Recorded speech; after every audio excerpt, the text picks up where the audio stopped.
अच्छा मैं उस प्रत्येक का परमेश्वर हूँ परमेश्वर हूँ जहाँ तूने खंभे पर तेल डाल दिया था और मेरी मन्नत मानी थी।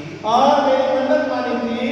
चल इस देश से निकलकर अपनी जन्मभूमि पर लौट जा। हाँ, अब क्या बोलता है परमेश्वर, तू उस जन्मभूमि को लौट जा, उस देश को लौट जा जहाँ तेरा भाई ऐसा रहता है। अब देखिए परमेश्वर क्या बोल रहा है, इतने साल तू लबान के साथ में रहा, अपने भाई से धोखा करके। अब लबान क्या बोल रहा है, उसको तमाम बातों के तहत निकाल, है ना, दबाना मांग रहा है, खत्म करना मांग रहा है। झगड़ा हो गया है, राजा के रूप में झगड़ा हो गया है, जाति के रूप में झगड़ा हो गया है, जगह स्थान के रूप में झगड़ा हो गया है, भेड़ बकरी के रूप में झगड़ा हो गया। मैं छोटे से वर्ग बता रहा हूं। तो जब झगड़ा हो गया है तब क्या बोल रहा है परमेश्वर, बाबा ये गलत गलत हो रहा है, लाबान तेरे से गलत। तू जिसको पूछता है, तुझे मैंने देखा है कि तू मुझ पे तेल डालता है, मेरी प्रार्थना करता है, इसलिए अब मैं तुझे क्या बोलता हूँ, जितना तेरा भाग है उसको लेकर अपने भाई ऐसा के पास में चला गया। अब किस मुंह से जाएगा, मतलब उससे तो उसने धोखा किया है भाई से, कैसे जाएगा वो बड़ा घबरा गया। परमेश्वर मैं कैसे जाऊंगा, परमेश्वर का स्पर्श, है ना। मैं यही कहना चाह रहा हूँ। 13वां पद क्या बोलता है, परमेश्वर ने उसके स्पर्श को देखा है, उसकी आराधना को सुना है, उसके तेल डालने की आराधना को विश्वास के रूप में रखता है और बोलता है कि मैं तेरे संग रहूंगा, चिंता नहीं करना। और 42वें पद में 32वें पद में 32वें पद में मैं छोटा छोटा भाग पढ़ दे रहा हूँ ताकि आपको समझ में आए कि हम किस बात को यहाँ पे देखना मांगते हैं। वर्स 32 चैप्टर 32 वर्स 9, उत्पत्ति नहीं है, उत्पत्ति चैप्टर 32 वर्स 9। फिर याकूब ने कहा, हे यहोवा, हे मेरे दादा अब्राहम के परमेश्वर, हे मेरे पिता इसहाक के परमेश्वर, तूने तो मुझसे कहा था कि अपनी दशा और जन्मभूमि में लौट जा और मैं तेरी भलाई करूंगा, है ना। तो परमेश्वर क्या बोल रहा है, याकूब क्या बोल रहा है, प्रार्थना कर रहा है, परमेश्वर मुझे बोलता है कि तू लौट जा, पर बाबा मेरा ऐसा भाई तो मेरे पीछे प्राणघात करे बैठा, है ना। चिंता हो गई, किस प्रकार से मैं करूंगा, मेरे भाई से मैं कैसे मिलूंगा, मेरा भाई मेरा विरोधी है, मेरे भाई को मेरे निरंतर मेरा जीवन में प्राणघात करने के लिए जाएगा। पर ऐसा नहीं है, जब वो मिलता है ऐसा उसे, ऐसा को पता चलता है कि मेरा भाई वहां पे एक आदमी को भेजता है और अच्छी भेड़ों को भेड़ के रूप में ले जाता है ऐसा अपने पास में, बाबा को आगे जा, जाता हूँ, देखता हूँ मेरा भाई क्या करता है, और चारों तरफ से तैयारी करता है, कहीं मेरा भाई अगर हमला करेगा तो हम भी हमला कर देंगे, इस प्रकार की कोई योजना बनाता है। What I'm trying to say is that मनुष्य कितनी भी योजना बना ले, विपरीत समय में परमेश्वर कार्य करता है ना। अपने एक आदमी को भेज दिया, अच्छी अच्छी भेड़ों के साथ में भेज दिया, अगर आप पढ़ोगे उसी 32वें पद में अगर आप पढ़ोगे, but then met with this brother, जब ऐसा से वो मिलता है तब वो झगड़ा नहीं उत्पन्न होता है, वो बड़े गले लगा करके उसे प्रेम से उस भाई को अपनाता है। और तब वहां पे क्या लिखा हुआ है, 32वें पद में तीसरे पद में 38 वर्ष में मैं पढ़ देता हूँ, 32वां अध्याय 38वां पद। तब याकूब ने ये कहकर उस स्थान का नाम पनीएल रखा, परमेश्वर को आमने सामने देखने पर भी मेरा प्राण बचा रहा। Genesis chapter 32 verse 30। क्या लिखा हुआ, पनीएल का नाम मतलब क्या है, उस स्थान का नाम क्या रखा याकूब ने, पनीएल।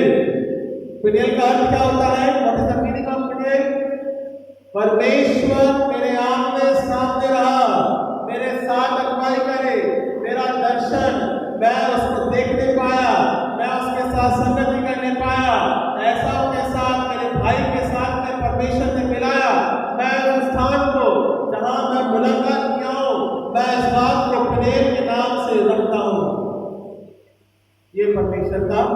वचन है कि आमने सामने हमारे जीवन को छूता और स्पर्श करता है। तो कहने का मतलब है जब उसने मूसा को छुआ, जब उसने उस जीवन को छुआ, तब वो वहां पे वो एनकाउंटर करता है ताकि हमारा जीवन, हमारा व्यक्तित्व बदलता है। जो विरोधी बातें रहती है, कहने का मतलब है जो विरोध में रहता है, जो विरोधी बातें रहती है, वो सब कुछ समाप्त करके परमेश्वर अपने अनुग्रह में, अपने प्रेम में हमारे जीवन को लेके चलता है। सब इस बात को पहली बार हम देखने पाते हैं। इससे पहली बार जब मूसा का आमना सामना परमेश्वर के साथ में होता है, तब वो परमेश्वर हमको स्पर्श करता है। दूसरी बात परमेश्वर का वचन क्या बोलता है? दूसरी बात के लिए निर्गमन की पुस्तक उसका 3रा अध्याय और 3रा पद इस प्रकार से लिखा है, तब मूसा ने कहा, मैं उधर जाकर उस बड़े आश्चर्य कर्म को देखूंगा कि वह झाड़ी क्यों नहीं चलती है। दूसरी बात क्या बोलता है कि झाड़ी क्यों नहीं चल रही है? परमेश्वर अपने पास में बुलाता है। इसका तात्पर्य है कि इज कॉलिंग अस। वो बात प्रश्न रखता अपने जीवन में, ऐसी क्या बात हो रही है जो मैं देख तो रहा हूं पर ये जलती नहीं है, भस्म नहीं हो रही है, क्या बात हो रही है? क्या मैं वहां जाके देखूं? That is the calling of the Lord. Ready है ना, जब हमारे हृदय को वो तैयार करता है। जब मूसा का हृदय तैयार हो गया, उसने उस बुलाहट को देखा कि वाकई में जल नहीं रही है, क्या कारण है, क्या योजना है? परमेश्वर बुला रहा है, समय विपरीत है, तो परमेश्वर हमको बुलाता है। उसकी बुलाहट को हमें समझना बहुत जरूरी है। द कॉलिंग, परमेश्वर जब बुलाता है तो इट हैज अ पर्पस। जब परमेश्वर बुला रहा है तब वो देश के लिए बुलाता है, वो देश जो कि इस्राएलियों की छुड़ाने के लिए था। इस प्रकार से हमने यशायाह 43 का अध्याय का अनुसार पढ़ा, मैं तेरे संग संग रहूंगा इस्राएल, तेरा छुड़ाने वाला मैं तेरा परमेश्वर हूँ। और मूसा को वहां पर तैयार करता है, आमना सामना वो बुलाहट के रूप में वो ठहराता है। इस बात को हम समझेंगे, क्या मिलेगा इस बात को समझने के लिए मेरे साथ निकाल लीजिए यशायाह की पुस्तक उसका 6वां अध्याय, for the calling of the Lord. यशायाह की पुस्तक उसका 6वां अध्याय 5, 6, 7 और 8 पदों के बीच में हम देखेंगे। यशायाह की पुस्तक उसका 6वां अध्याय, आइज़ाया चैप्टर 6 वर्स 5, 6 and 7। तब मैंने कहा, हाय हाय मैं नष्ट हुआ, हाँ, क्योंकि मैं अशुद्ध होठों वाला मनुष्य हूँ। मैं अशुद्ध होठों वाला मनुष्य हूँ, अशुद्ध होठों वाला मनुष्य में रहता हूँ। हाँ, क्योंकि मैंने सेनाओं के यहोवा महाराज को अपनी आंखों से देखा है। अपनी आंखों से देखा है। तब सब सारा हाथ में अंगारा लिए हुए, जिसे उसके चिपटे से धरती पर से उठा लिया था, मेरे पास उड़कर आया। मेरे मुंह को छूकर कहा, देख, इसने तेरे होठों को छू लिया है, इसलिए तेरा धर्म दूर हो गया है और तेरे पाप क्षमा हो गए। और क्या हो रहा है? तेरे पाप, द लॉर्ड्स कॉलिंग। किसकी कॉलिंग है मालूम नहीं है? किसका कॉलिंग है? यशायाह भविष्यवक्ता की कॉलिंग है ना, उसका चुना जाना, उसकी बुलाहट है ना। परमेश्वर का वचन क्या बोलता है? परमेश्वर मैं तो अशुद्ध हूँ, अधर्मी हूँ, तू मुझे कैसे चुन रहा है परमेश्वर? तब वहां पे एक स्वर्गदूत का नाम लिखा है। स्वर्गदूत का नाम क्या लिखा? कौन सा स्वर्गदूत है? तब एक शराब नामक स्वर्गदूत था ना, इट इज एंजल, अल्लाह परमेश्वर का स्वर्गदूत, शराब नामक स्वर्गदूत है। एक 6वां पद जिसे हम देखते हैं, 6वें पद में आप देखते हो, तब क्या लिखा मैं पढ़ देता हूँ। तब एक शराब हाथ में अंगारा लिए हुए, जिसने उसे चिमटे के वेदी पर से उठा लिया था, मेरे पास मुड़कर शुद्ध किया उसके जीवन को, उसको छुआ, स्पर्श किया। एंड देन ही सेड, मैं तो परमेश्वर अधर्मी हूँ। परमेश्वर ने बोला, चिंता मत कर, मैं तेरे जीवन को बदलने वाला परमेश्वर हूँ, मैंने तुझे बुलाया है। और परमेश्वर अपनी योजनाओं के तहत बुलाता है। और इसी प्रकार से निर्गमन की पुस्तक में अगर हम देखें, जहाँ पे परमेश्वर बोलता है, मूसा बोलता है 4वें अध्याय 10वें पद में, मैं तो बोलने में अबद्धा हूँ परमेश्वर, है ना। एक्सोडस चैप्टर 4 वर्स 10, मूसा क्या बोलता है? परमेश्वर मैं तो बोलने में बद्धा हूँ, मेरे पास में बोलने की शक्ति नहीं है परमेश्वर।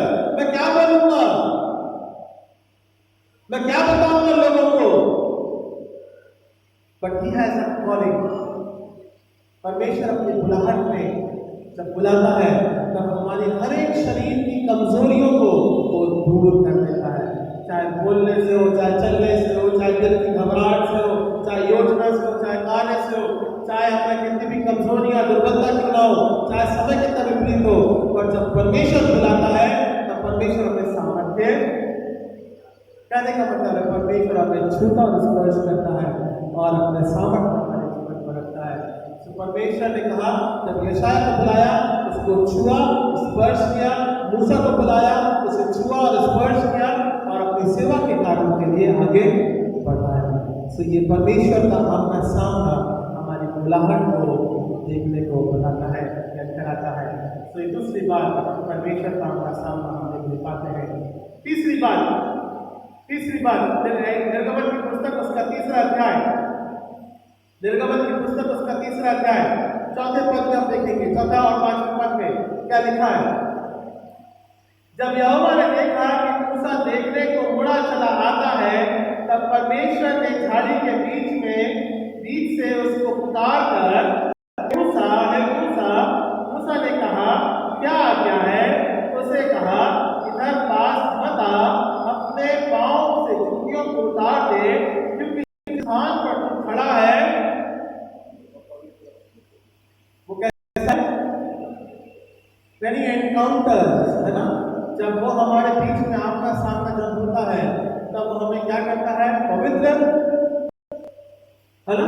When we enter into his holy sanctuary, जब हम उसके पवित्र स्थान में, उसके महामहिम स्थान में प्रवेश करते हैं तो हम भी पवित्र हो जाते हैं। जब हम इस कलीसिया में, इस वेदी के समक्ष आते हैं, जब हम अपने जीवन को अर्पण करते हैं, परमेश्वर हमें पवित्र, जैसे ही मूसा को आवाज देता है, जैसे ही वो अपने जीवन को सुनता है तब वो बढ़ता है आगे, तब कहता है अपनी जूतियां अपने पैरों से, क्योंकि जहां वो खड़ा है वो पवित्र स्थान है ना। कोई मंदिर का स्थान है ना, कोई मंदिर नहीं है, कोई बिल्डिंग नहीं है, कोई ऐसी स्थान नहीं है जहां को पवित्रता के रूप में पढ़ा जाए। जहां जिस स्थान में परमेश्वर मिलता है वो स्थान हमारे जीवन में पवित्र, और जब परमेश्वर हमारे दिल में, हमारे जीवन में रहता है तो वो जीवन क्या हो जाता है? पवित्र हो जाता है। जब हम प्रभु यीशु मसीह को उद्धारकर्ता के रूप में ग्रहण करते हैं, अभी आने वाले संडे को बपतिस्मा दूंगा मैं, जैसे ही हम उसको उद्धारकर्ता के रूप में ग्रहण करते हैं हम उसकी पवित्रता में बन जाते हैं, उसकी पवित्रता में अपने जीवन में रखने पाते हैं। तो जिस स्थान में तो खड़ा है वो पवित्र स्थान है। अपनी जूतियों को उतार और आगे बढ़ के चला, क्योंकि मैं तेरा पवित्र करने वाला परमेश्वर हूं, मैं तेरे साथ संग तेरी अगुवाई करने वाला परमेश्वर हूं।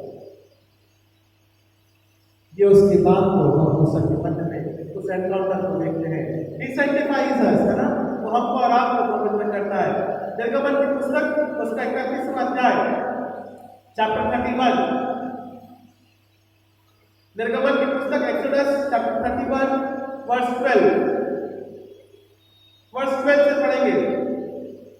यहोवा ने मूसा से कहा, हाँ, तू इस्राएलियों से ये भी कहना, हाँ, निश्चय तुम मेरे विश्राम दिनों का मानना, हाँ, तो इस्राएलियों से ये भी कहना, निश्चय तुम मेरे विश्राम दिन को मानना, क्योंकि तुम्हारी पीढ़ी पीढ़ी से मेरे और लोगों के लिए ठहरा है। हाँ, क्योंकि जिस स्थान में तुम खड़ा है वो पवित्र स्थान है, और जब मैं उससे मिलने आया हूँ वो पवित्रता का प्रतीक है, इसलिए मैं तुम्हारे मध्य में एक पवित्र समय ठहराता हूँ जो कि विश्राम दिन ठहराया जाएगा।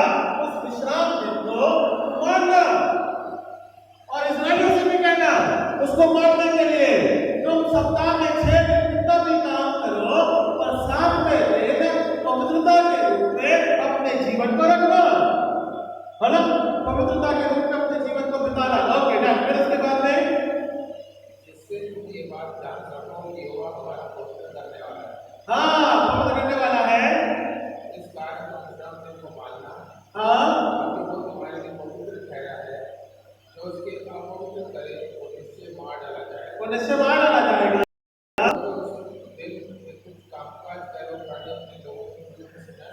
किया जाएगा। 6 दिन तो काम काज करना और 7वां दिन विश्राम का दिन है और यहोवा के लिए पवित्र है। बस थैंक यू। वो कैसा है वो आप पढ़ लीजिएगा फिर उसके बाद। 6 दिन तुम काम करना और अंतिम दिन जो है 7वां दिन वो परमेश्वर का विश्राम का दिन है ना। The Sunday where we are meeting our Lord, क्या हम परमेश्वर से मिलते हैं या नहीं? परमेश्वर अपने पवित्र स्थान में है ना। परमेश्वर हमारे जीवन में है, परमेश्वर का प्रकटीकरण है, परमेश्वर का स्थान ध्यान सब कुछ करी है। क्या हम परमेश्वर से मिलने पाते हैं या नहीं? 6 दिन परमेश्वर अपनी योजनाओं के तहत कार्य करता है, पर 7वें दिन वो विश्राम के दिन को हम अर्पण करने पाते हैं। सो ही इज कॉलिंग अस, जब परमेश्वर का आपका सामना होता है तो वो पवित्रता में अपने जीवन को रखना मांगता है, पवित्रता से अपने जीवन में हमारे जीवन को बढ़ाना मांगता है। सो इस बात को मूसा के तहत यहाँ पर प्रकटीकरण करता है, जैसा मैंने तुझे जिस पवित्र स्थान में तुझे पवित्र किया, उससे भेंट करी, उसी प्रकार से एक दिन मैंने उस पवित्रता के रूप में ठहराया है, ताकि लोग अपने 6 दिन के कामों के बारे में मुझसे मिलने एक दिन में हुआ पवित्रता में अपने जीवन को बिता सके। So that is the encounter of the Lord. परमेश्वर के साथ उसके संगत में हम बने रहने पाए। 34 और अंतिम बात, निर्गमन की पुस्तक उसका 3रा अध्याय और 6वां पद। फिर उसने कहा, मैं तेरे पिता का परमेश्वर, अब्राहम का परमेश्वर, इसहाक का परमेश्वर और याकूब का परमेश्वर हूँ। तब मूसा ने जो परमेश्वर की ओर देखने से डरता था अपना मुंह क्या कर लिया? He doesn't run away from the Lord, है ना। वो वहीं पे खड़ा होकर के परमेश्वर की बातों को सुनता रहा, सर झुकाकर सुनता रहा कि परमेश्वर क्या। When he encounters, जब उसका आमना सामना हमारे जीवन में होता है, we need to remain in the Lord, है ना। Remain in the Lord। हमारा जब परमेश्वर से आमना सामना हो गया है, तब हमें क्या होना है? परमेश्वर में बने, विपरीत दिशा में भागना, परिस्थिति कैसे भी हो, परमेश्वर में अपने जीवन में बनाए रखना बहुत जरूरी है ना। यशायाह पुस्तक उसका 41वां अध्याय और 10वां पद। आइज़ाया 41:10। आइज़ाया चैप्टर 41:10। मत डर क्योंकि मैं तेरे संग हूँ। हाँ, मत डर मैं तेरे संग हूँ। इधर उधर मत ताक क्योंकि मैं तेरा परमेश्वर हूँ। हाँ, मैं तेरा परमेश्वर हूँ। मैंने तुझे दृढ़ करूँगा, कैसे दृढ़ करूँगा। हाँ, तेरी सहायता करूँगा और तेरी सहायता करूँगा, अपने दाहिने हाथ से मैं तुझे संभाले रखूँगा। और अपने धर्म में दाहिने हाथ से मैं तुझे संभाले रखूँगा। सो परमेश्वर आपके साथ में बना रहता है। परमेश्वर का दाहिना हाथ निरंतर आपके साथ में सामर्थ्य रूप में ठहरने पाता है। परमेश्वर के साथ उसकी संगति में बने रहना, मैंने एनकाउंटर, जब हम परमेश्वर से मुलाकात करते हैं, जब आपका सामना होता है, तब परमेश्वर हमारे साथ बना रहता है, उसका दाहिना हाथ हमारे साथ बना रहता है। So it is a calling of the Lord. उसकी पवित्रता में, उसकी बुलाहट में, उसकी दृढ़ता में, उसके साथ बने रहने में हमें बने रहना बहुत जरूरी है। आइए हम प्रार्थना करें। महान पिता पिता परमेश्वर, आपके नाम का धन्यवाद देते हैं पिता, इस समय के लिए, आपकी दया के लिए, अनुग्रह के लिए पिता, आपकी संगति के लिए पिता परमेश्वर, और आपका प्रेम हमारे जीवन के साथ में बना रहता है। सब धन्यवाद के साथ में प्रकट करते हैं। योजनाओं का परमेश्वर है, अनुग्रह पिता हमारे जीवन स्पर्श और अपनी दया करें। प्रार्थना करते हैं पिता परमेश्वर, पिता आपका सामर्थ पिता परमेश्वर, जब हम अपना सामना होता है पिता, हमारे जीवन को आप पवित्र करते हैं। सब धन्यवाद के साथ अनुग्रह के द्वारा